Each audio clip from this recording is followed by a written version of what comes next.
our mindset already is, if I have constant access to it, I don't care. There are certain things that are so rare that only certain people would have access to this. It's if you're not special, you're not valuable. When you're born with certain things already being abundant, you don't realize that it's a possibility that it would not be there. If the idea of rarity is about uniqueness, how on earth can we not value our own uniqueness if there's only one of us in existence? I think the reason why we do a lot of the stuff that we do is in an effort to stand out, to make ourselves be like, hey, don't forget about me. If you look around, you see how many people are wearing the same shoes. Not because they like these shoes, but because everybody else has these shoes. I'm not standing out. I'm trying to fit in. Get on my motherfucking face. Please. Push the goddamn button. Action. So I was doing some thinking, right? Pondering, letting my soul speak to me.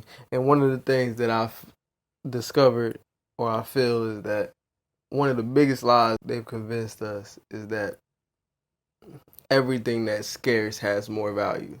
I just feel like it's just so wild that they convinced us of everything that's, we don't have that many, it's more valuable just because we don't have that many of it or that much of it. Because like the more I was thinking about it, I'm like, all right, what's the most abundant thing we got on this planet? Air. I was about to say that. All right, next to air, it would be water. Boxed air. Yeah. I think, wouldn't it be canned?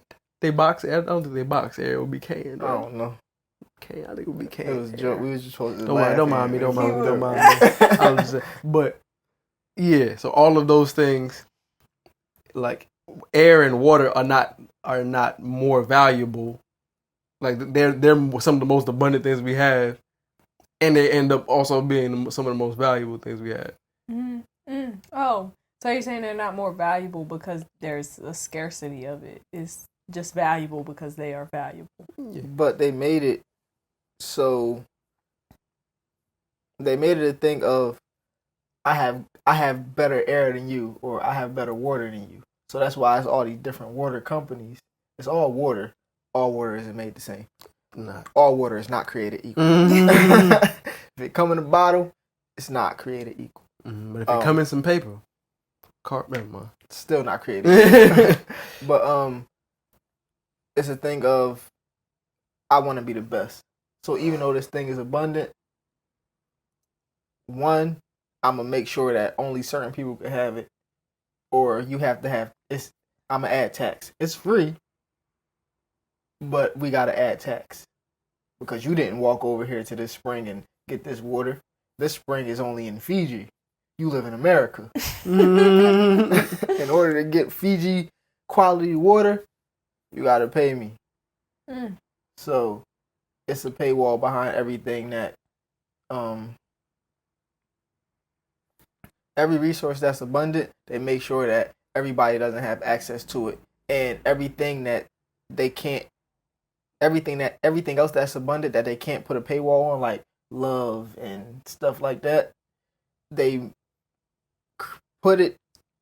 I don't know how they did it, but it's genius. But they did it in a way where these things don't hold as much weight as the things that you have to pay for. I think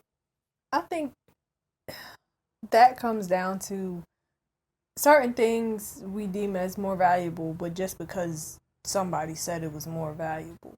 So when you think about things like water or things like love and joy and stuff like that, if we go back to love, a lot of times if there's not a lack of the thing, what they do is make it feel like it's not accessible to everyone.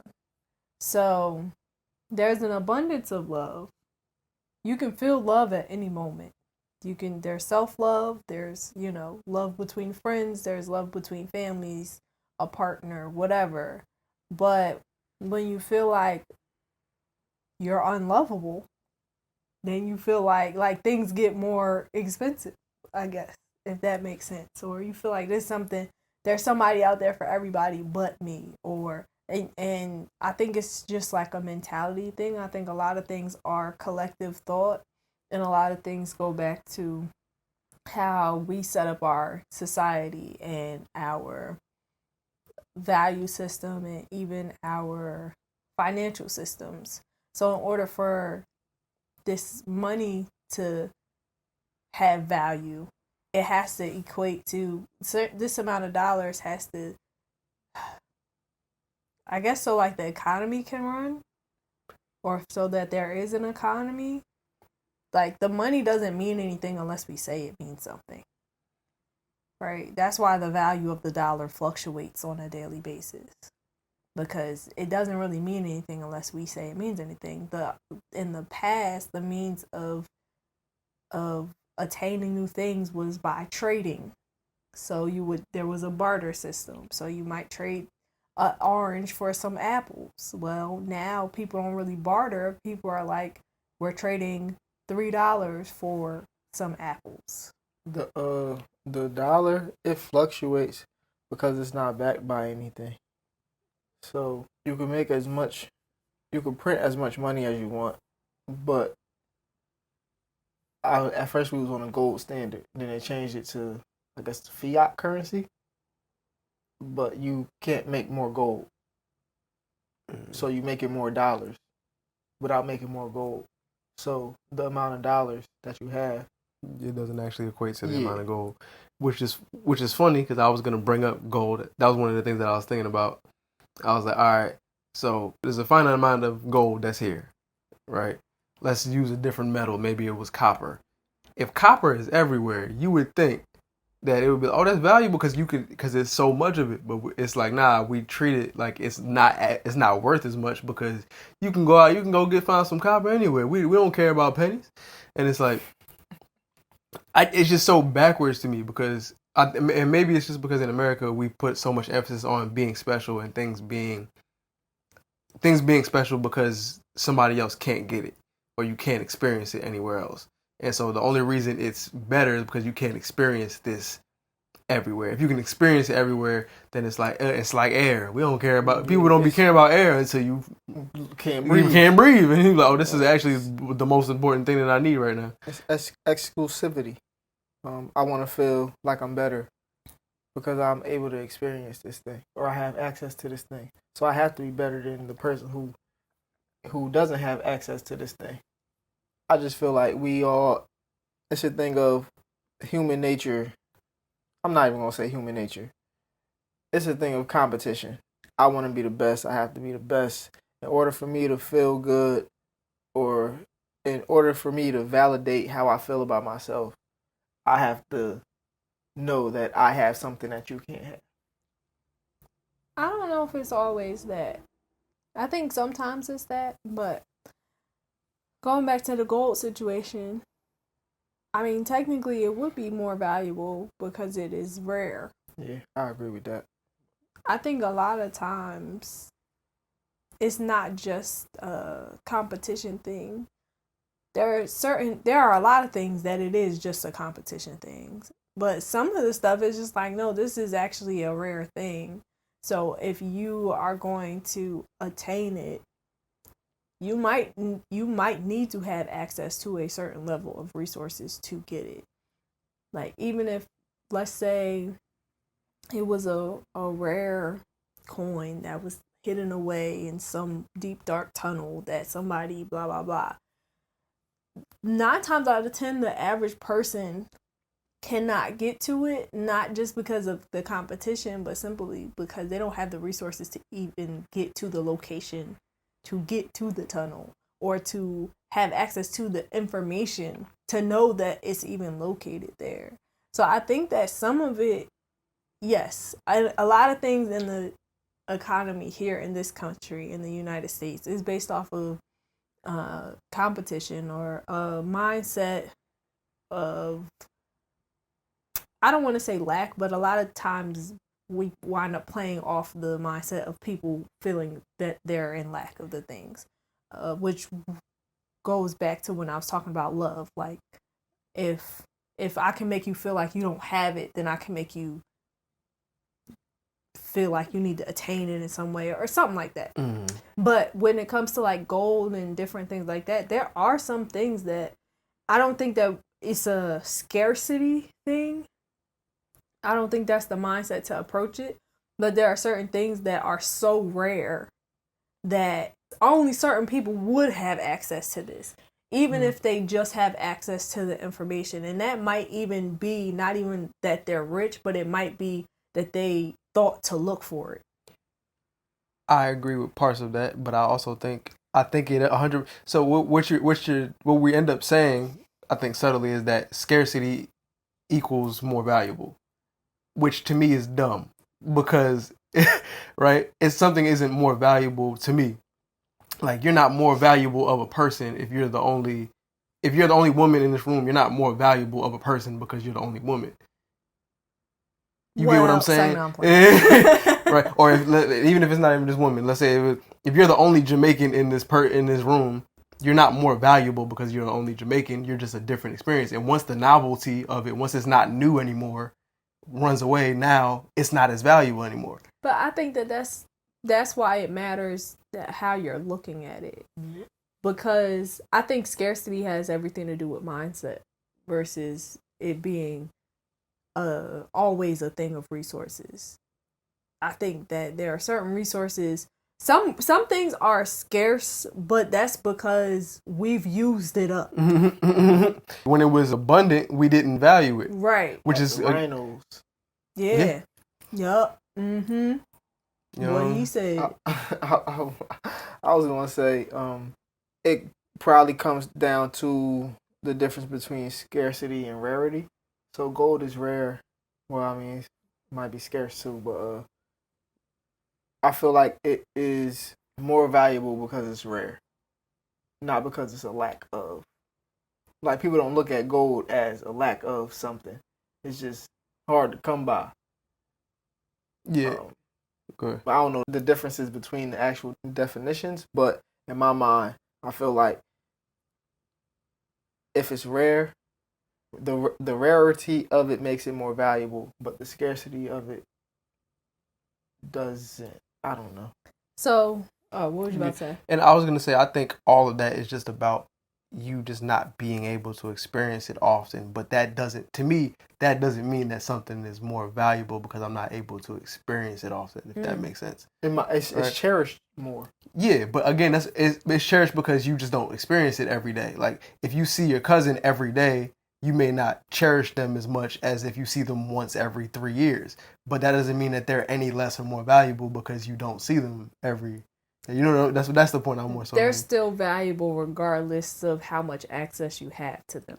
That's what I was saying. We'll go ahead. So according to Google's AI, it says, while both scarcity and rarity describe situations where something is limited, they differ in their focus.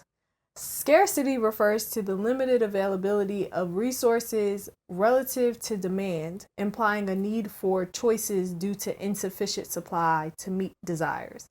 Rarity, on the other hand, emphasizes the infrequency or uniqueness of something regardless of whether it's in high demand.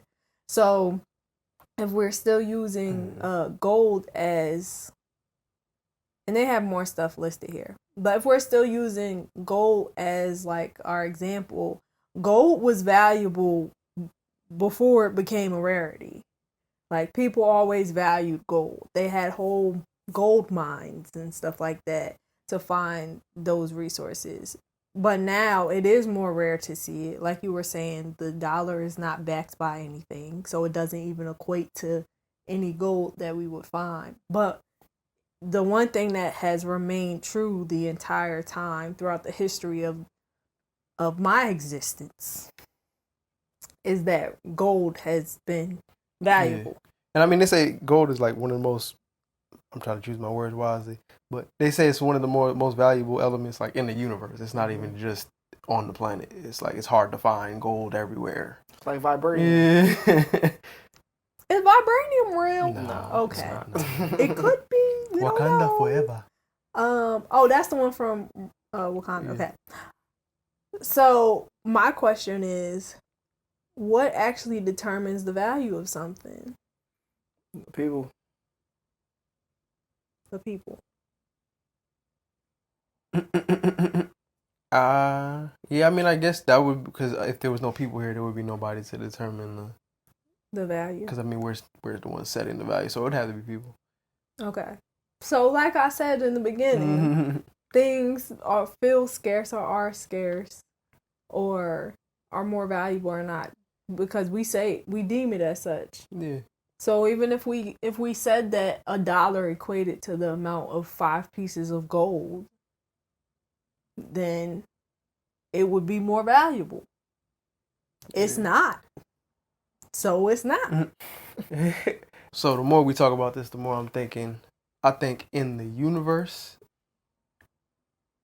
scarcity doesn't equal value. And I think in society, scarcity or rarity equals value. Because I think, like, again, if you start looking at just things in nature, like if you just think sunlight, it's an abundant, like, or sunlight or stars are abundant, and you can get light if you walk outside.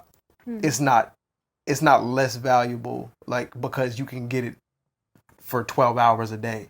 You know what I'm saying? Like, for a lot of the stuff that we, at least in our society, if you can only get it for a certain amount of time, you can only get this for about 5 minutes, then it's like, all right, that's actually valuable. And I think in nature, it's the complete opposite. One thing that I was just going to say, then you can go. The societal values don't care about what you actually need to survive. So, like, the things that we need to survive, sunlight, love, water, air, just the regular things. Regular things. Like, that's not valuable. Which is crazy. That's not valuable based on societal standards. Yeah, which is crazy because that's what the stuff that you need to live. You need to live. And it's abundant. It's everywhere. So, like, why is it not valuable? I think that, well, you weren't done. Yeah, my bad. I was pretty much done. You go ahead. Okay, I think that is because the things that we have in abundance of, where we can actually see the abundance, the overflow, the constantly having access to it, we do mistreat it. And you take it for granted. Yeah, we take it for granted until the thing goes in danger, or for some reason all of a sudden this thing isn't replenishing itself. Like the bees. Yeah, the bees. Save the bees. Save the bees. Your family members and friends that you live right next to and you see and you talk to all the time. Like water, like different things. I know there's plenty of water, but like we don't really think about these things as this could run out at any moment. And I think that's why scarcity has so much to do with having like the limited resources, but it's also like a mindset thing because you start to feel like everything is running out because you don't realize the things that you constantly have access to are still there, because that's just like, you're just like, oh, this is a given, until one day God turns off the sun and you're confused and you don't know what's happening. Or like how we're not even really taking care of the planet for real. It's a lot of things that we're not doing, and we know that it's causing harm, but it's like, well, I mean, the planet been here for this long, like I'm sure it'll be fine. And it's like, all right, well, where are all the dinosaurs? They mistreated. Say, no, I'm playing. Yeah, I don't know what happened. I don't know what they did. According to science, it was a hot rock. Oh yeah. Came through and said, "Bam." But but when you think about it, a lot of the scarcity literally comes from us not valuing the thing while we do have an abundance of it. So when you think about the different animals and all that stuff, so I think that's why the scarcity, I think it gets played on a lot for people, for our society, but I think that it's because of our mindset already is, if I have constant access to it, I don't care. So now this is just a thought, but like, does abundance make things invisible and scarcity make things visible? Because like there's so many things that are abundant, and when it's overwhelmingly abundant, you almost just don't see it at all. And then when it's scarce, it's like, oh, I can finally see that. Like, is that what's happening?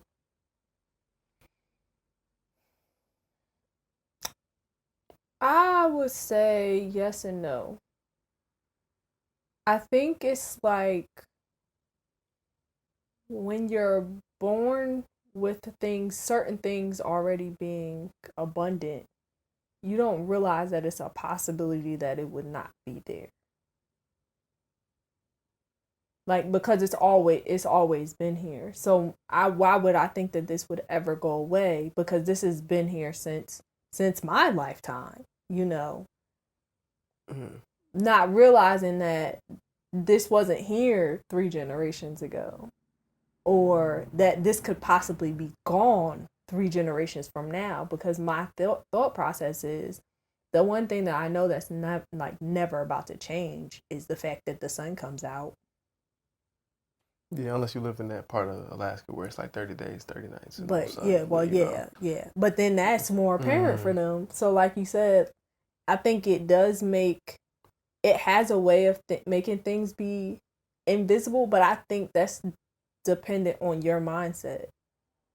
Like what you're paying. Like, I pay attention to the sun now because my body was just screaming for sunlight for a while. But I was working remote and I was inside a lot and da. So the sun is something that I pay attention to not because the sun ran out, but because I limited my resource at some point. So I started paying attention to it a little bit more. So I think it's more so how you view the world or your life will determine whether or not this abundant thing is invisible to you, or if it's a part of the things that you actively are appreciating. Word. Hope that made sense. Is that a comment? That was me. Oh. Yeah, I was gonna say, going back a little bit when it came to like the rarity versus the scarcity. I do like the definition of rarity better than scarcity, but I was gonna say, and this might be getting a little too deep, but I'm thinking, if the idea of like rarity is about uniqueness, right? How on earth can we not value our own uniqueness if there's only one of us in existence? I think that go back to the last part, putting others before yourself. So you notice what everybody else could do, but you don't notice yourself. It's the same thing about life. The only reason I know what I look like is because of my reflection or a mirror. Like, we go through life not knowing ourselves, not knowing what we look like. Like, this is me. Like, from first person point of view, I'm arms and legs. Like, I don't know what I look like. So, but I know what you look like. I see you. I see you. It's like, wow. Yeah. They black. That's not what I expected you to say. I mean, this is why I'm asking, because like, by the same thought process that we were talking about before, about like, all right, it's more valuable because you can't get it anywhere else. How come we can't see it for ourselves if we know, like, hey, you're never gonna get an experience like me ever again? I think in a lot of ways, and I'll speak for the Black people, in a lot of ways, assimilation is something that is, I don't want to say cherished, but something that it has been pushed at the forefront. It goes back to, our last pod, like wanting to be liked. So I'm thinking that, well, if everybody else is doing this other thing, well, let me do what they're doing so that I can be liked as well. Or this is just how society is. Let me fit in somehow. This is how I'm going to fit in. I don't think that we're taught to actually appreciate our uniqueness in most spaces.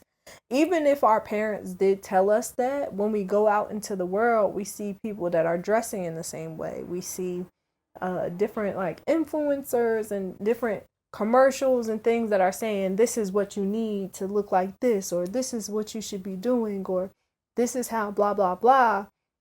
So even if we are told in our home that appreciate your uniqueness, or even that you should be unique. When we go out into the world, we're bombarded with a lot of messaging saying that we need to be like everybody else, because that's how you become liked, and that's how you become cool, and that's how you survive, and that's how you achieve in life. And I think that we get more focused on that, but we just get more focused on that because that's we receive more of that messaging than we receive to. You think so? I do. To be honest, I feel like in America, I feel like everything is about being special. I feel like I feel like most of the stuff that we're shown is, if you're not special, you're not valuable. Like, being normal is corny. I don't know what part of America you live in. What I be seeing, what she be seeing. Well, like, I mean, everybody doing the same thing. Mm-hmm. I mean, granted, once you get interested in stuff and you look, you realize how many people are doing the same thing. And I would say a lot of stuff is, a lot of people are followers. So a lot of people are just doing whatever looks cool. Okay, I agree with that. But why do people want to be the best at anything? Especially in America. I'm only going to speak for America. Like, I feel like I feel like everything about America is, if you're not a part of the elite, you're failing in life. I would say everybody in America wants to be the best because they think you're supposed to want to be the best, not because they actually want to be the best. It's just what you're supposed to do. And that's the point I'm making, is that I feel like, I mean, to a degree, we are like told about falling in line and doing what everybody else is doing. But I think a part of doing what everybody else is doing is, hey, you're not valuable unless you're not valuable if you're normal. If you're normal, you're corny. We don't do normal. Everybody wear those shoes. That's not cool. But if you're the only person that's wearing these shoes, you cool. But if you look around, you see how many people are wearing the same shoes. Not because they like these shoes, but because everybody else has these shoes. Yeah. But in the same breath, okay, they're being normal. It's not. I'm not standing out. I'm trying to fit in. But yes, I agree. But I also think there's a level of, the reason why you want to stand out is because a part of it is, I want to stand out because I don't want to be a part of this. I don't think people want to stand out. I think they want to fit in. I think everybody wants to stand out. I think that's the thing. I think the reason why we do a lot of the stuff that we do is in an effort to stand out, to make ourselves be like, hey, I'm not, don't forget about me. I want to be remembered here. Because otherwise, this stuff that you would do, that would just be like, this stuff that we would do, it wouldn't really matter if, like, all right, you wear this shirt because, like, I want to wear this shirt because I want to wear it, or it's like, but somebody else wearing it, I don't want to wear it no more. You feel me? So it's like, there's a lot of stuff that we do where it's like, I'll do it, but if you're doing it, I don't want to do it anymore. It's corny now. So, go ahead. Preach, take them to church. I think that it's actually a mixture of the two. After hearing you guys speak, I think in an effort to be unique, a lot of people wind up being the same as everybody else, because the avenues that we're told of how to be unique, or this will make you stand out, the messaging is to everybody. Everybody's getting the same message about, okay, this lipstick is going to make you look better. These shoes are going to make you look better. This fragrance is going to make everybody want you. Mm-hmm. And in that effort to be so special, nobody is special. And I agree. Go ahead, my babe. That's pretty much it. So yeah. I think y'all are both right. But I think the messaging that we receive often is about how to fit in, because the goal is for people to like you. So you're being told, this is what you do, this is how you look good, this is how you dress, blah blah blah. You're being bombarded with these things, and you're like, you know what? Ain't nobody, these sneakers just dropped, so So I know ain't nobody got these yet. So I'm going to get them. And then you go to school. And there's 15 other people with them same sneakers on because they had that same thought. And you realize these are my people. Or on the flip side, right? You might again. I think humans are big contradictions. I think, to be honest, I think all of this is like a big Contradiction. Yes. Yeah, so you could be like, oh, these are my people, or it could be like, dang, I thought I was the only one who had these. Yeah, you might. And now it's like, dang, I thought these ain't even really that special. Like, I remember when I was in like middle school or whatever. There was a dude, he was selling fitteds. We thought it was custom fitted. So when I went to talk to him, I'm like, oh, this is fire. I like this fitted. It was like a red one, and it had like the new the Yankees logo, but it was like red, white, and blue. I had never seen anybody else have it. I'm like, word. So I was like, I caught one. Cool. I go around the corner, like maybe like 20 minutes later, I see 7 to 8 people with the same hat. So I'm like, dang. In my head at the time, I'm thinking I just gotta come up. As soon as I see them have it, I'm like, dang, it feels nasty for some reason. I don't know why it feels nasty, but it was almost like I was trying to establish my uniqueness, and now I'm being made to be a part of the group. And I'm just like, that's kind of nasty all of a sudden. But it doesn't always happen like that. Sometimes you run into people and it's like, oh, that's my people. I can spot my people from the red hat. Yeah. No, actually, no, not the red hat, because that's Trump. Anyway, you know what I'm saying. I can spot my people from the Air Force Ones. But I think that too goes back to your mindset, right?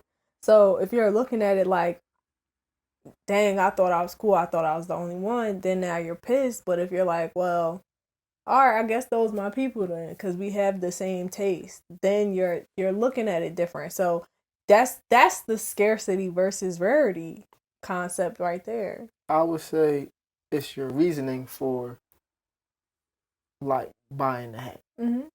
So if you buy the hat, it's probably the same thing that you just said. But if you buy the hat to stand out, now that you see everybody with this hat, you're hurt.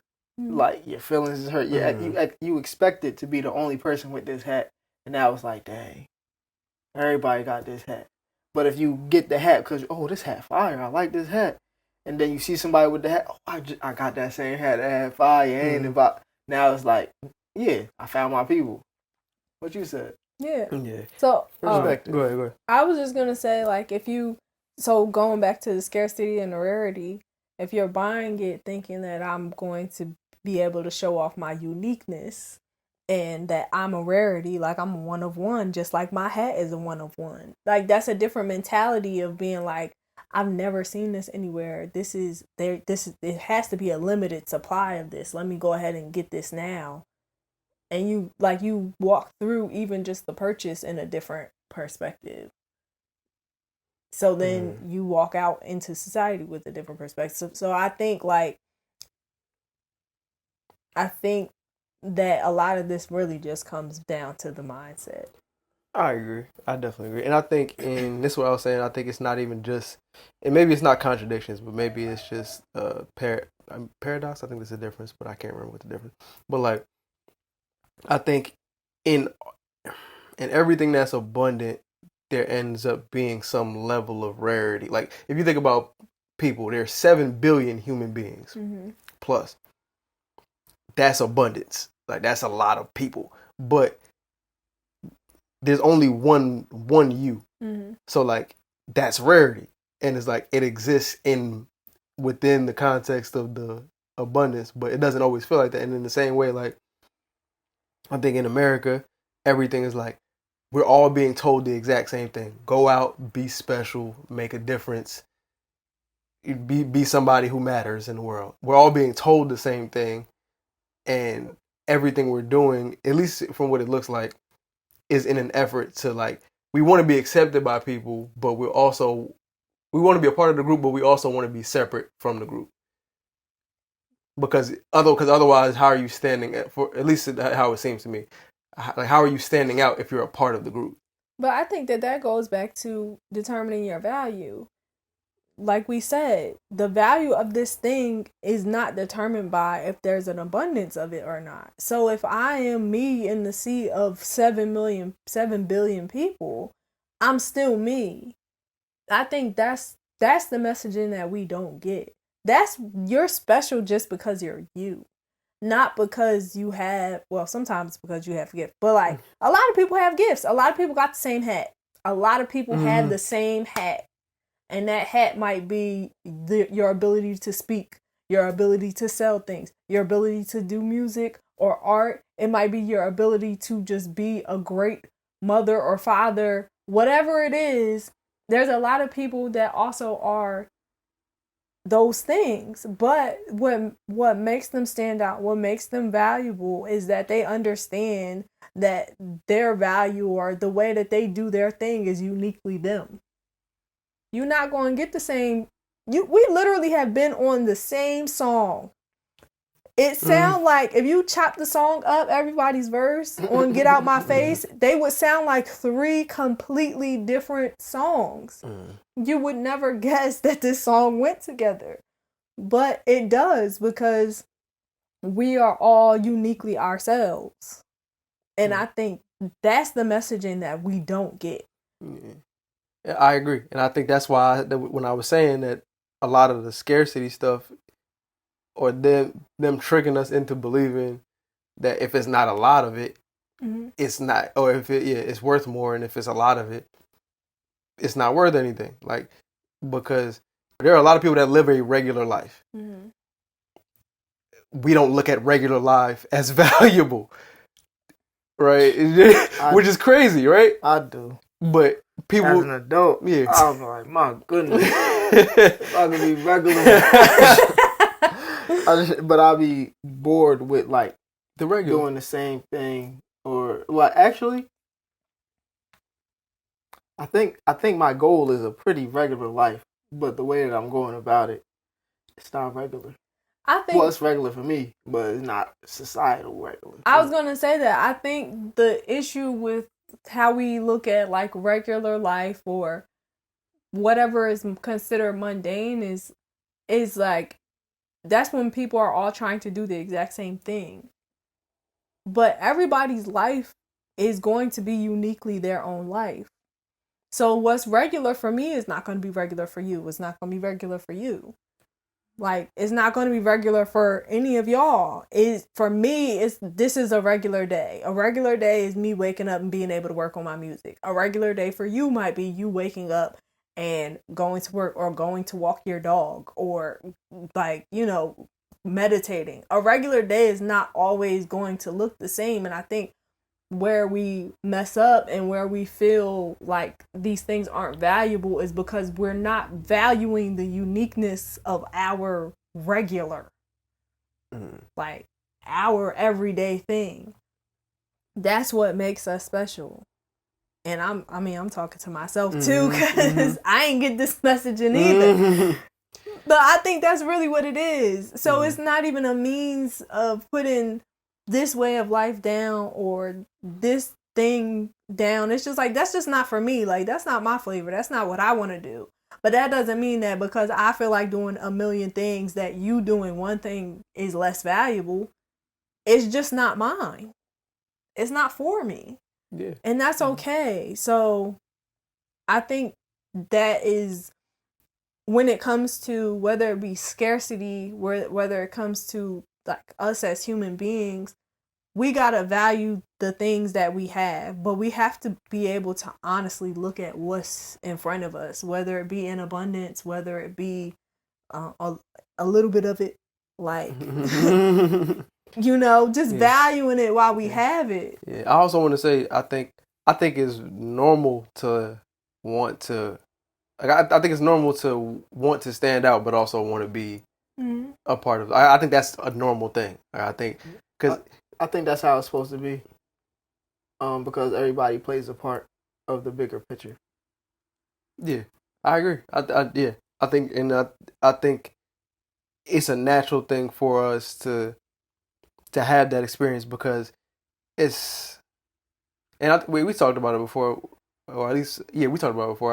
When I was talking about like I enjoy being in a group, but if I'm in a group for too long, I start to feel like I'm losing track of who I am. It's that feeling. It's like after a while, it's like it doesn't feel like I'm making any decision. It feels like the group is making a decision, and it's like, where am I in relation to this group? And yeah, it's super interesting to me because again, the more I think about how often we're told to do it. And one of the times I remember I was just doing the 10 days of gratitude actually, and I was just listening to one of the meditations, and they were just talking about be thankful for all this, thankful for the sight, for hearing, and it's like all of the things that they're talking about being grateful for would be normal stuff, right? To be able to be grateful to be normal is it's on paper it sounds crazy. You know what it takes to be present? Yeah. You gotta be grateful for the normal stuff. Yeah. Like, dang, I just woke up. It's a good day. Is that bacon? But bacon? I ain't smelled bacon in 20 years. But it's that stuff, right? It's like Mom's home, bruh. But I'm sitting there, right, and I'm just thinking about it, and they're like, yeah, be grateful to be able to see, and it's like to be normal. And to be like, all right, for me, I'm not thinking about it because, again, same we talking about, like, I don't wear glasses, right? I'm not thinking until somebody told me, until I saw that thing online was like, I'm sorry, y'all people that don't wear glasses, you just wake up and you able to see shit. Like, when they said that, I was like, dang, I was taking that for granted because I'm like, I'm not thinking about it being a normal thing for me to be able to see. Like, to be able to just be a fully functioning human with nothing. Like with no ailments. No. He said you need robotics for your eyeballs. But I'm saying like just again for y'all just to be able to be like, all right, you wake up and you're able to hear things. Like to not have to struggle to hear things. It's like that's considered a normal thing, right? And we almost take it for granted. It's so normal we almost take it for granted. That's what I was saying. Like some things that are abundant end up being invisible because you almost can't even see it until you can't see it anymore. Now you need glasses, and you know what I'm saying? Part of it. We were at Woman of All. Well, me and Kayla Ray, and they had said something, and they were like. They said something about your arm, like being grateful, like that your arms can move. And I lifted my arm all the way up, and I was like, I'm grateful because I wasn't able to do this before. I was looking at Kayla, I was like, it go up. But like, just really thinking about that, a lot of times we do take things for granted. Like people be just pulling their arms up, and like But no, that ass though. It really is. People arms just be up, and I'll be like, let me just keep it right here, keep it low. But like when you really think about low and slow, yeah, like I'm not trying to. For context, she had heard her rotator cuff. That's why it was difficult for her. Yeah. So.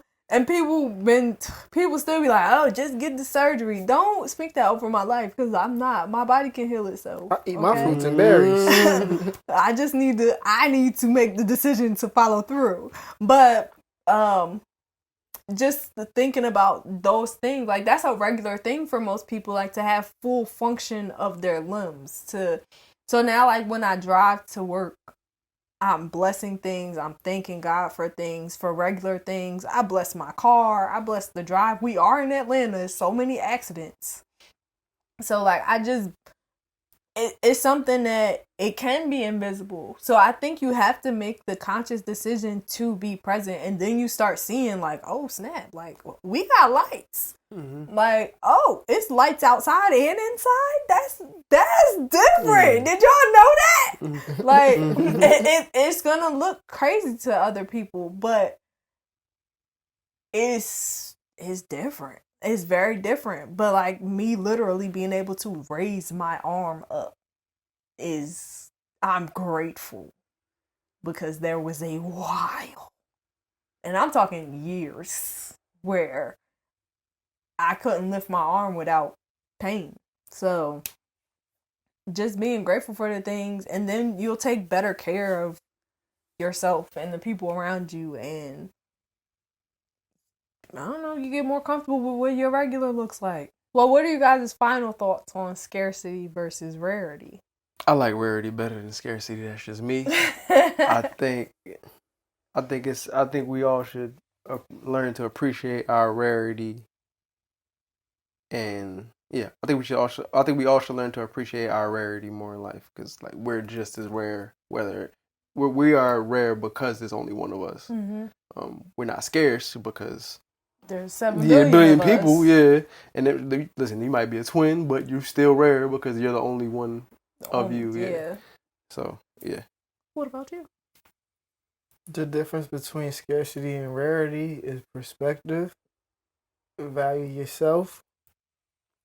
Don't try to fit in, and don't try to stand out. Just be you, yeah. And enjoy the little things. Be grateful. Be grateful for the stuff that you don't think about. I'm with it. My final thoughts are be present, and that'll help you to see more of what you have access to, where the abundance lies, and it does lie within you. But also, you'll be able to appreciate you and your normal and your regular, because it is uniquely you. And we're all valuable. So, thank you guys for joining us for another episode of the Grae Area Podcast. Grae. Yes. I'm Shakoya D. Batman Breezington here. It's your boy Daman. And thank you for joining us for another episode. If you like this episode, don't forget to like, share, and subscribe. Tell a friend and tell a friend and tell a friend. Hit that notification bell so you never miss an upload. Ding. And also, if you want to watch this podcast live, if you want to join in on the conversations, make sure you join our Patreon. We do record our episodes at least 1 to 2 months in advance. So come on in the room. Oh, join us. And also, check the links in the description. The Patreon link is down there, as well as new music and everything else that we have going on. Make sure you stream their new songs and my new music too. If it's linked, go ahead and stream it. We appreciate y'all. Check us out on Even. And if you like this episode, you are going to love the one that's linked up on the screen. Woo! Adios. Stay blessed. Stay black, people. Come on, Jesus. Come on, Jesus. You say what? Know yourself. Know your worth. Jukebox, hit me with another jam. Get on my face. Get on my motherfucking face. Please. Push the goddamn button.